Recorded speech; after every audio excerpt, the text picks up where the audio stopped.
یہ مبارک زندگی، ایمان والی زندگی، اعمال والی زندگی ہم ساری دنیا میں چالو کرنا چاہتے ہیں۔ اس لیے ایک امت ایسی تیار ہو۔ ایک آدمی کیا کرے گا، کس کس سے جان ملے گا؟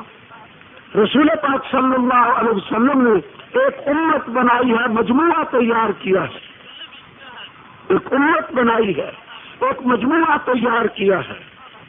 تو ہم اس محنت سے کیا چاہتے ہیں؟ محنت میں رسول پاک صلی اللہ علیہ وسلم کا مبارک طریقہ زندہ ہو، آپ والی مبارک ترتیب زندہ ہو۔ صرف محنت نہیں، محنت تو بات ہو رہی ہے، لیکن محنت میں پاک پیغمبر علیہ الصلوۃ والسلام کا مبارک طریقہ زندہ ہو۔ اور کیا چاہتے ہیں؟ زندگی کے ہر شعبے میں جناب رسول پاک صلی اللہ علیہ وسلم کے مبارک طریقے چالو ہو جائیں۔ محنت میں رسول پاک کے دھیان سے سننے کی باتیں ہیں، ہاں یہ ہماری بنیادیں ہیں، بنیادیں۔ ہم اس محنت نقل و حرکت سے کیا چاہتے ہیں؟ محنت میں رسول پاک صلی اللہ علیہ وسلم کا مبارک طریقہ زندہ ہو۔ اور ہم اس محنت سے کیا چاہتے ہیں؟ زندگی کے ہر شعبے میں جناب رسول پاک صلی اللہ علیہ وسلم کے مبارک طریقے چالو ہو جائیں، صرف لوگوں کو معلوم ہو جائے نہیں، چل پڑے، عملاً چل پڑے۔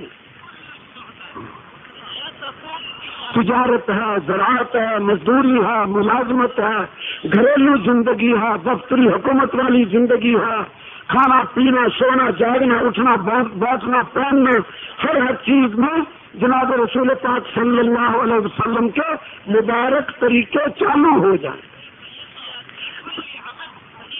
محنت میں رسول پاک صلی اللہ علیہ وسلم کا طریقہ زندہ ہو۔ اس کا کیا مطلب ہے؟ اس کا مطلب یہ ہے آپ والی محنت میں ترتیب ہے، ترتیب ہے۔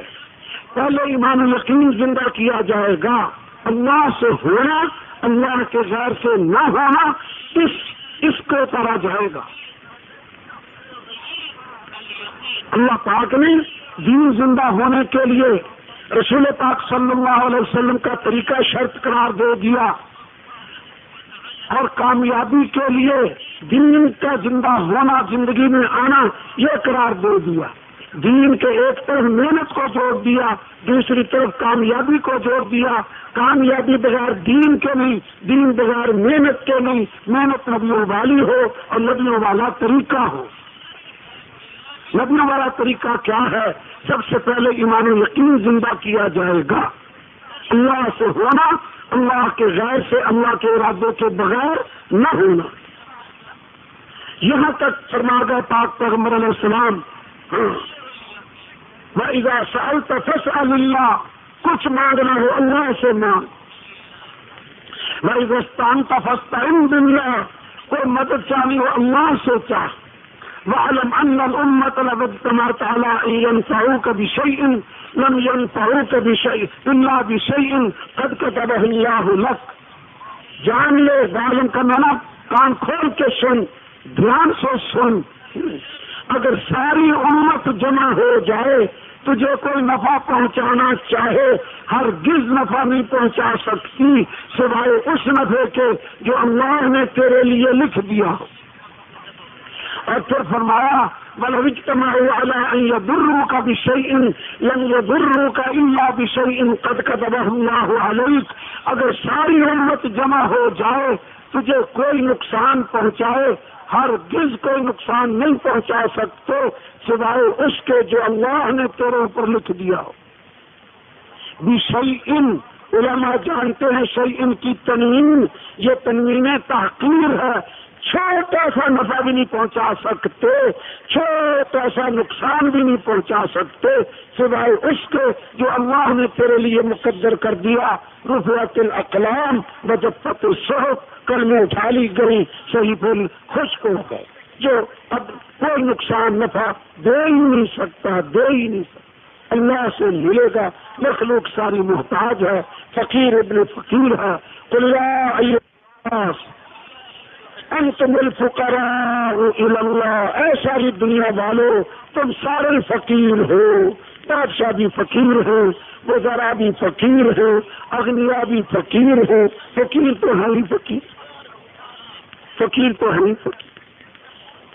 واللہ هو الغنی الحمید، اللہ غنی الحمید ہے، اللہ غنی ہے، اللہ بے پرواہ ہے۔ اس لیے پیارے بھائیوں، ہمیں پٹڑی پہ آنا ہے اور پوری امت کو پٹڑی پہ لانا ہے، اس کی محنت کرنی ہے۔ لائیں گے تو اللہ پاک ہی، فاعل حقیقی اللہ پاک ہے، ہم نہیں لا سکتے، ہم تو اپنے آپ کو نہیں لا سکتے، اور کسی کو کیا لائیں گے؟ ہم اپنے آپ کو نہیں لا سکتے، ہم اپنا دل نہیں بدل سکتے، کسی کا کیا بدلیں گے؟ ہاں وہ محنت کریں گے جس سے اللہ پاک دلوں کو پلٹتا ہے ہدایت کی طرف، اور وہ نبیوں والی محنت ہے، نبیوں کے طریقے کے مطابق ہے۔ نبیوں کا طریقہ پہلے ایمان و یقین زندہ کیا جاتا ہے، عبادات بعد میں ہے۔ سب سے پہلے وہ محنت ہے جس سے اللہ کی عظمت دلوں میں اتری۔ قرآن پاک میں بھی شروع میں وہ آیتیں آئی ہیں، احکام نہیں آئی شروع میں، اللہ قلیل دعوت والے، اور وہ جس سے ایمان قوت پکڑے، پہلے وہ آیتیں آئی ہیں جن سے اللہ سے ہونا یہ ظاہر ہو، مخلوق سے نہ ہونا یہ ظاہر ہو، پہلے یہ آیتیں آئی ہیں۔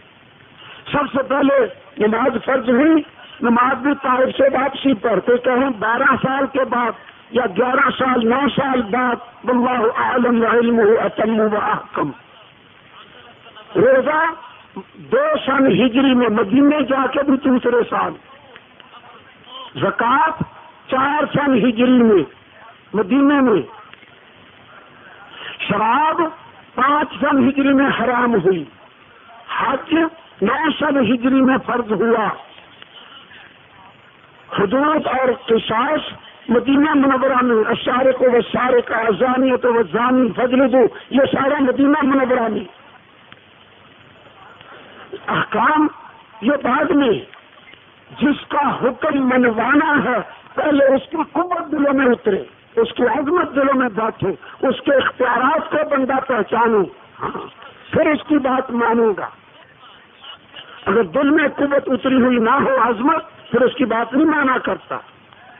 میں مثال سے عرض کرتا رہتا ہوں، مثلا ایک وزیر صاحب ہے، اس نے اپنے دروازے پہ دربان بٹھایا، جب کوئی کام ہوتا ہے اندر سے گھنٹی دیتا ہے تو وہ دربان آتا ہے۔ تو ایک دن اس نے چائے منگوائی، میں مثال بیان کرتا ہوں، آپ سے پوچھتا ہوں، وہ پیالی منہ کی طرف اٹھائی، ہاتھ میں پکڑی، ابھی منہ تک نہیں پہنچی، ابھی تھوڑی سی اٹھائی، اندر سے گھنٹی آ گئی، ادھر یہ پیالی اٹھا رہا، ادھر گھنٹی آ گئی۔ اب آپ بتاؤ، پہلے چائے پیے گا پھر اندر جائے گا، یا پہلے اندر جائے گا چائے کو چھوڑے گا بعد میں پیے گا؟ کیا کرے گا بتاؤ؟ سارے کہتے ہیں چائے چھوڑے گا پہلے جائے گا، کیوں؟ اس وزیر کی عظمت